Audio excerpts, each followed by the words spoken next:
नमस्ते बच्चों हमने मटेरियल और मैटर के बारे में हमने पढ़ा था ना, पदार्थ और वस्तु, है ना। आज उसका दूसरा भाग मैं आपको बताना चाहती हूँ।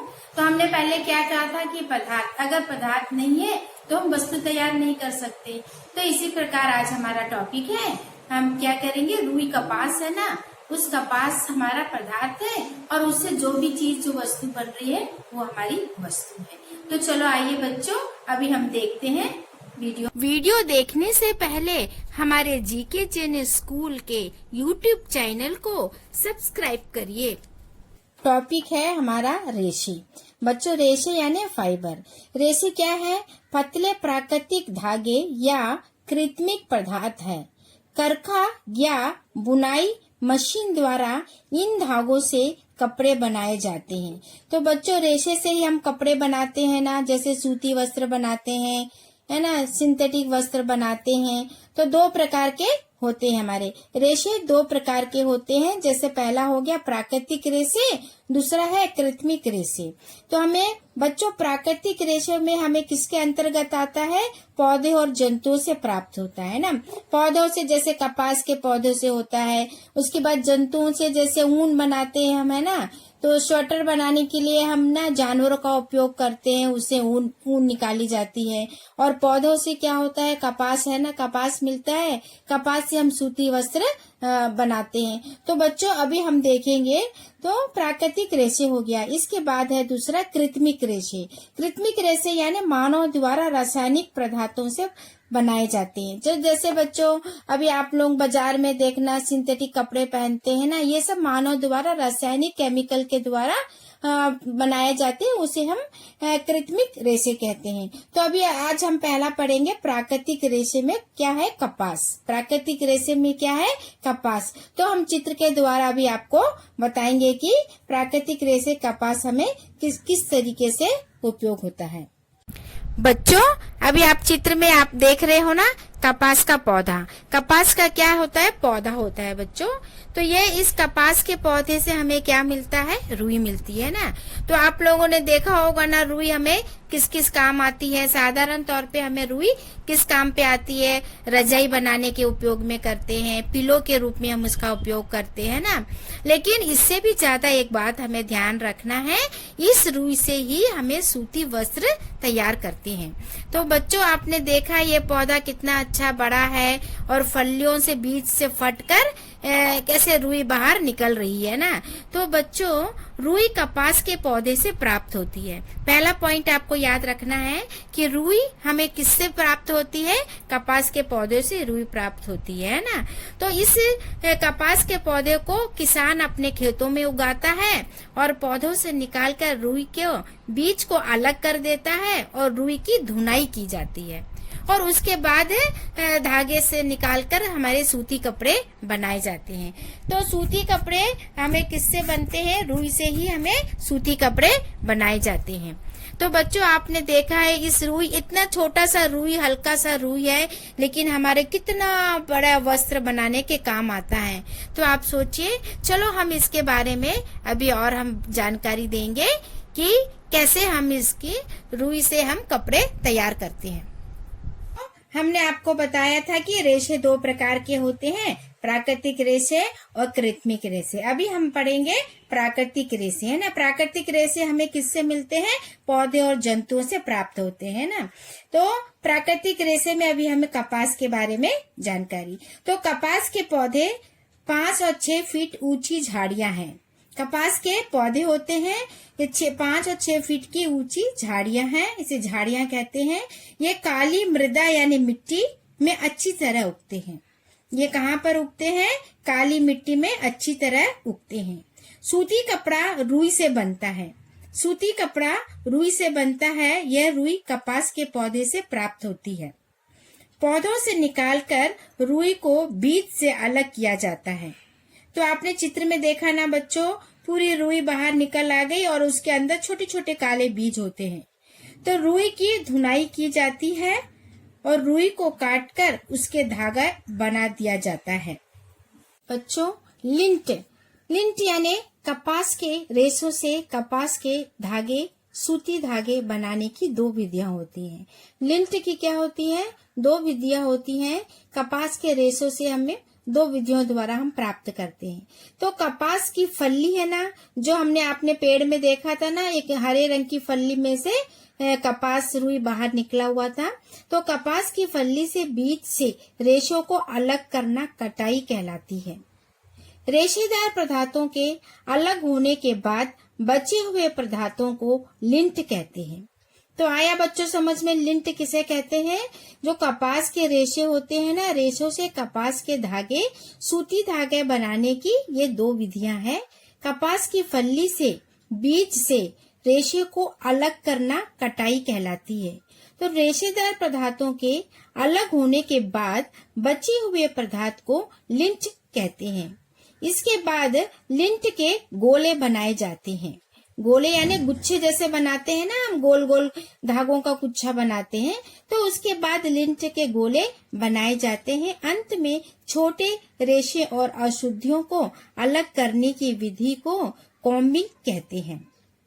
जो स्पिनिंग यानी कटाई, लिंट आपको हमने बताया था ना कि कपास के रेशों से कपास के धागे सूती धागे से बनाने की दो विधियां होती हैं। तो फल्ली के बीज से हम क्या करते हैं, रेशों को अलग कर देते हैं, इसको हम लिंट कहते हैं। तो लिंट से सूत बनाने की क्रिया को स्पिनिंग कटाई कहते हैं। स्पिनिंग कटाई मशीनों द्वारा बड़े पैमानों पर कपास से सूत बनाया जाता है। तो बच्चों अभी हम आपको एक चित्र दिखाएंगे, उस चित्र में देखना कि स्पिनिंग मशीन, जो अभी आपको हमने बताया था ना, स्पिनिंग कटाई यानी हिंदी में इसको हम बोलते हैं कटाई, है ना। तो आपको एक इतनी बड़ी चित्र में एक मशीन के समान दिख रही है ना, तो ये क्या है, लिंट से सूत बनाने की क्रिया को स्पिनिंग यानी कटाई कहती हैं। तो बच्चों कटाई मशीनों द्वारा बड़े बड़े पैमानों पर कपास से सूत बनाया जाता है।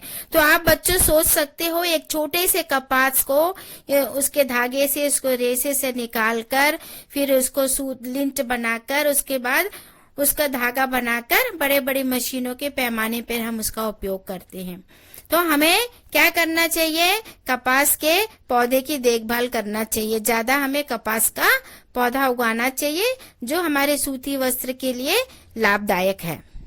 अभी हम देखेंगे बुनना और बुनाई, है ना। ये भी दो महत्वपूर्ण है। बुनना यानी क्या हुआ, बुनना दो धागों को एक साथ मिलाकर वस्त्र बनाने की विधि को बुनना कहते हैं। अगर कोई प्रश्न पूछे कि बुनना किसे कहते हैं, तो आप क्या बोलोगे, दो धागों को एक साथ मिलाकर वस्त्र बनाने की विधि को बुनना कहते हैं, जो करखा और मशीनों द्वारा किया जाता है। जो किसके द्वारा बनाया जाता है, करखा। पुराने जमाने में देखा है ना, गांधी जी सूत काटते थे ना, ऐसे करखा चलाते थे, और बड़े बड़े मशीनों से हम इसको तैयार करते हैं। दूसरा है बुनाई। बुनाई यानी एक धागे से, हमने बुनना कितने धागों से बोला, दो धागों से। बुनाई एक धागों से वस्त्रों को बनाना बुनाई कहलाता है। अगर कोई पूछे बुनाई किसे कहते हैं, तो एक धागे से वस्त्रों को बनाना बुनाई कहलाता है। ये भी हाथ और मशीनों द्वारा की जाती है। अभी नेक्स्ट हमारा बच्चों है कृत्रिम धागों से निर्मित कपड़े। इसके पहले हमने क्या पढ़ा था, प्राकृतिक रेशे पढ़े थे। प्राकृतिक रेशे में हमने कपास के बारे में आपको बताया। अभी हमारे पास आ रहा है दूसरा है कृत्रिम धागों से निर्मित कपड़े। कृत्रिम यानी मानव द्वारा निर्मित वस्तु यानी कपड़े, है ना। तो सेलुलोज, बच्चों सेलुलोज हमें पौधों के अंदर से प्राप्त होता है। सेलुलोज हमें कहाँ से प्राप्त होता है, पौधों के अंदर से प्राप्त होता है। पौधों की कोशिकाओं में प्राप्त विशेष पदार्थ को सेलुलोज कहते हैं। तो बच्चों जो पौधों की कोशिकाएं होती है ना, उसमें एक प्रकार का एक पदार्थ पाया जाता है जिसे हम बोलते हैं सेलुलोज, जो हमारे वस्त्र बनाने में बहुत उपयोगी है। मनुष्य द्वारा जो कृत्रिम धागे बनाए जाते हैं, मनुष्य है ना, हम रासायनिक द्वारा बहुत सी कपड़े बनाते हैं ना, तो हम सिंथेटिक धागे कहते हैं। तो आपने देखा हो ना, बाजार में कढ़ाई भी सब सिंथेटिक कपड़े पहनते हो ना, तो वो हमें कृत्रिम मानव द्वारा बनाए गए कपड़े होते हैं। इसमें सेलुलोज का प्रयोग होता है। इसमें किसका प्रयोग होता है? सेलुलोज का प्रयोग होता है। इसमें टेरिन एवं नायलॉन के वस्त्र तैयार करने में सेलुलोज का इस्तेमाल करते हैं। बच्चों, जो हम टेरिन एवं नायलॉन के जो वस्त्र हम पहनते हैं वो सेलुलोज का प्रयोग करते हैं। कपड़े बनाने के लिए सामग्रियां हमें पेड़ पौधों एवं जीव जंतुओं से प्राप्त होते हैं। तो बच्चों, आप सोच सकते हो पेड़ पौधे और जीव जंतु दोनों हमारे लिए बहुत ही उपयोगी है।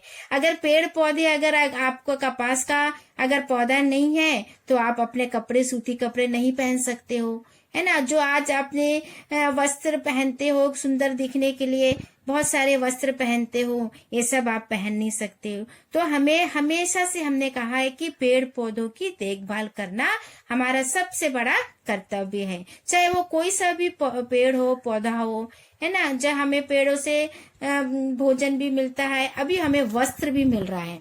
तो बच्चों, हमें पौधों से ही हमें वस्त्र मिलता है। तो ये जो सेलुलोज है ना, ये सेलुलोज क्या है? पौधों की कोशिकाओं में प्राप्त विशेष पदार्थ को सेलुलोज कहते हैं। तो सेलुलोज ही हमें, इसमें सेलुलोज का प्रयोग होता है किसमें? सिंथेटिक कपड़े बनाने में। लेकिन मनुष्य अब कपड़े बनाने के लिए खुद ही कृत्रिम धागों का निर्माण करने लगा है। तो कॉटन का उपयोग, है ना, तो सूती वस्त्र का उपयोग हम कहाँ कहाँ करते हैं? घर में हम देखो तकिया में, रजाई में इसका प्रयोग किया जाता है। और मेडिकल में देखना, पट्टी बांधने के लिए, है ना, सर्जरी करते हैं ना, तो पट्टी बांधने के लिए इसका उपयोग किया जाता है। फिर हमारे वस्त्र जो हम पहनते हैं, धोती, साड़ी, है ना, बेडशीट, बेड में जो डालते हैं बेडशीट, टेबल क्लॉथ, ये सब बनाने में हमारा कॉटन बहुत उपयोग होता है। इसलिए कॉटन हमारे लिए बहुत उपयोगी वस्तु है। बच्चों, अभी आपको हमने कॉटन के बारे में बताया, है ना। कॉटन कैसे हमें तैयार करते हैं और उस धागे से कैसे हमने तैयार करके कॉटन से हमने कपड़े तैयार करते हैं। तो उसका उपयोग आपको हमने बताया है ना कि क्या क्या उपयोग है कॉटन के, है ना। तो बच्चों, ये सब समझ में आ गया तो आप सभी लोग क्या करना, एक नोट्स ले लेना कि इसको कैसे हमें तैयार करना है और घर में बैठ के अच्छे से पढ़ना है। अगर बच्चों आपको ये मेरा वीडियो पसंद आया है तो आप लाइक करिए और शेयर करिए। धन्यवाद बच्चों।